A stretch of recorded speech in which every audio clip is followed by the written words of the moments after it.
नमस्कार, स्वागत है आप सभी का इंडिया 24/7 लाइव न्यूज चैनल में और आपके साथ में पायल शर्मा। आइए चलिए करते हैं खबरों की शुरुआत।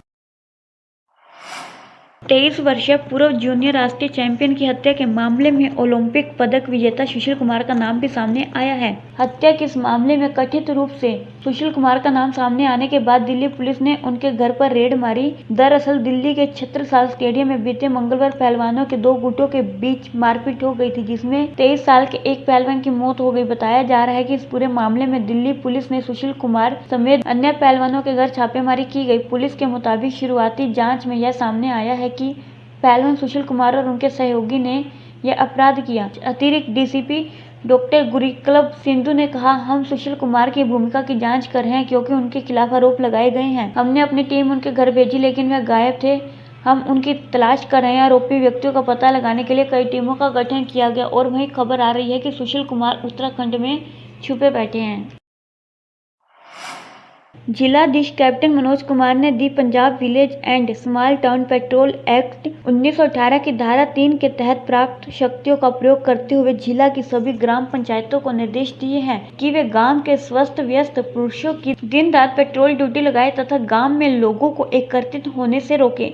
यह आदेश आगामी 31 जुलाई 2021 तक लागू रहेगा। कोविड-19 महामारी के संक्रमण से बचाव के लिए लोगों की गतिविधियों पर पाबंदी लगाना अनिवार्य हो गया है। नगर निगम के संयुक्त आयुक्त सुरेश कुमार को विभिन्न कार्यों के लिए नोडल अधिकारी नियुक्त करने के आदेश जारी किए हैं। जारी किए गए आदेश के तहत नोडल अधिकारी कोविड-19 से संबंधित समय समय पर जिला प्रशासन एवं प्रदेश सरकार द्वारा वांछित सूचना का स्रोत होंगे। नोडल अधिकारी सभी सांसदों, विधायकों, पार्षदों एवं अन्य जनप्रतिनिधियों द्वारा कोविड-19 के संदर्भ में सूचना व सुझाव के आदान प्रदान के लिए उपायुक्त के प्रतिनिधि के रूप में कार्य करेंगे। घर पर मेडिकल ऑक्सीजन थेरेपी लेने वाले कोरोना मरीजों को मेडिकल ऑक्सीजन प्राप्त में हो रही परेशानी के मद्देनजर जिलाधीश कम जिला आपदा प्रबंधन प्राधिकरण के अध्यक्ष कैप्टन मनोज कुमार ने जिला रेड क्रॉस सोसाइटी के सचिव देवेंद्र चहल को ऐसे मरीजों की सूची तैयार करने के निर्देश दिए हैं। जिला में तुरंत प्रभाव से जनहित में एम्बुलेंस किराए की दरें निर्धारित करने के आदेश जारी किए हैं। साथ में ये भी देखने के लिए कि जो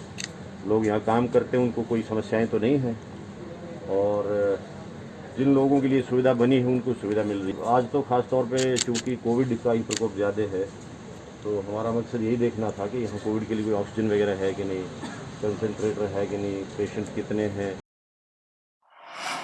राष्ट्रीय जन उद्योग व्यापार संगठन के प्रदेश अध्यक्ष गुलशन डंग ने बताया कि केंद्र सरकार को इस कातिल कोरोना काल में राष्ट्रीय मेडिकल इमरजेंसी घोषित कर देना चाहिए और देश में तमाम मेडिकल सिस्टम को सरकार को खुद टेक ओवर कर लेना चाहिए और उनकी व्यवस्थाएं कैसा सुचारू हो, इसके लिए गांव स्तर से लेकर महानगरों तक हर अस्पतालों पर, चाहे वह सरकारी हो या प्राइवेट हो, नोडल अधिकारी नियुक्त कर देना चाहिए और उनकी मॉनिटरिंग सरकार खुद करे और सुनिश्चित करे कि किस मरीज को अस्पताल में बेड की ऑक्सीजन या दवाइयों की जरूरत है। केंद्र सरकार ने फरवरी महीने में अपने बजट में वैक्सीनेशन ड्राइव के लिए 35,000 करोड़ का प्रावधान किया था। आज देश के 130 करोड़ की जनता को 200 प्रति आदमी भी वैक्सीन लगवाई जा रही है। मेडिकल इमरजेंसी लगाते हुए ये सुनिश्चित करें कि देश की जो मेडिकल व्यवस्था है उसके ऊपर कोई ना कोई चेक हो और जितने भी हॉस्पिटल्स हैं तमाम देश के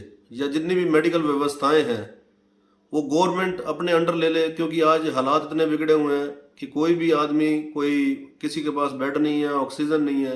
इन सारी व्यवस्थाओं को मॉनिटरिंग करने के लिए एक मेडिकल इमरजेंसी की ज़रूरत है और हम ये मांग करते हैं कि सारा का सारा सिस्टम, क्योंकि आज प्राइवेट सिस्टम में जाकर मरीज मर भी रहा है और पैसे भी दे रहा है, तो हम ये मांग करते हैं कि उनकी ज़रूरत के हिसाब से और एक पूरे देश में हम ये मांग करते हैं कि कोविड की मरीजों का इलाज उसका रेट तय होना चाहिए, जो कि एक बहुत बड़ी समस्या है। दुनिया लाखों रुपए प्राइवेट हॉस्पिटल वाले मांग रहे हैं और काला बाजारी दवाइयों की हो रही है। इसके ऊपर चेक होना चाहिए और इसके लिए ज़रूरत है, आज बहुत ही ज़रूरत है कि एक देश में मेडिकल इमरजेंसी लगाई जाए।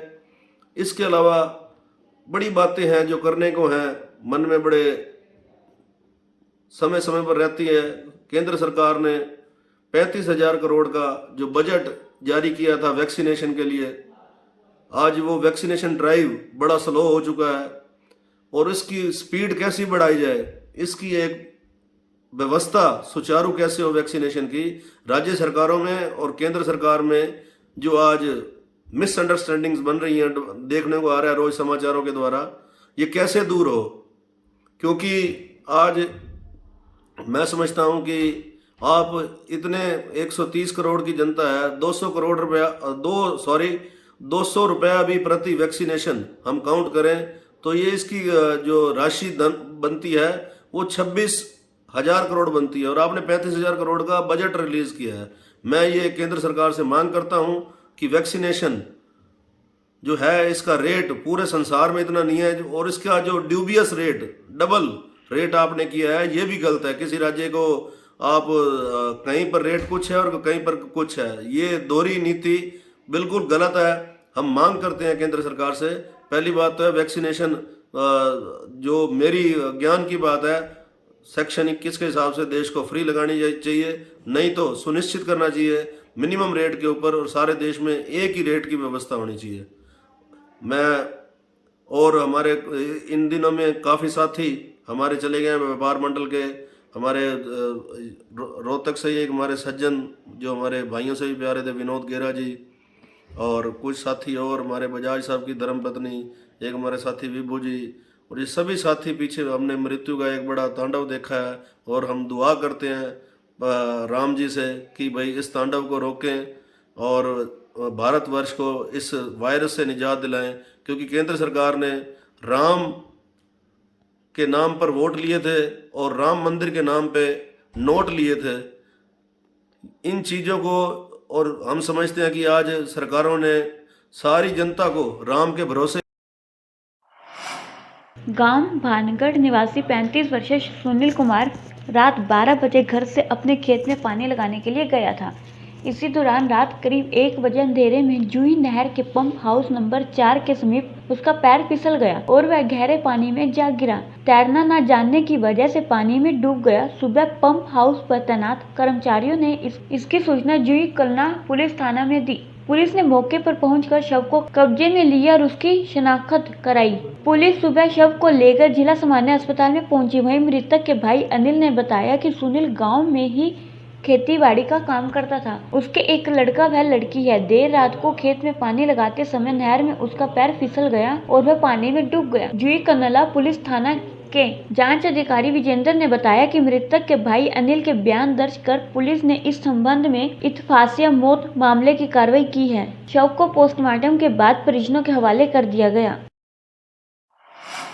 हरियाणा के पानीपत में स्थित अंशल सुशांत सिटी में डॉक्टर पति की रिपोर्ट कोरोना पॉजिटिव आने पर परेशान होकर डॉक्टर पत्नी ने आत्महत्या कर ली। पत्नी ने फंदा देर रात लगाया। शुक्रवार को क्वारंटीन पति ने पत्नी के कमरे में जाकर देखा तो फंदे पर लटकी मिली। पति ने पुलिस को सूचना दी। सूचना मिलते ही सेक्टर 13-17 थाना पुलिस मौके पर पहुंची और शव को फंदे से उतारकर सामान्य अस्पताल के शवगृह में रखवाया। शनिवार को मायके पक्ष के लोगों के आने के बाद पोस्टमार्टम कराया जाएगा। सेक्टर 13-17 थाना प्रभारी सुनीता ने बीनू पत्नी अशोक कुमार निवासी अंशल सुशांत सिटी में रहती थी। बीनू कल्पना चावला अस्पताल करनाल में बायोलॉजिस्ट थी। बीनू के पति अशोक सनोली रोड पर स्थित एक अस्पताल में डॉक्टर हैं। गुरुवार को अशोक की रिपोर्ट पॉजिटिव आ गई। वह घर में ही अलग कमरे में क्वारंटीन हो गए थे, जिस वजह से बीनू परेशान चल रही थी। इसी कारण बीनू ने गुरुवार देर रात फंदे से लटक कर अपनी आत्महत्या कर ली।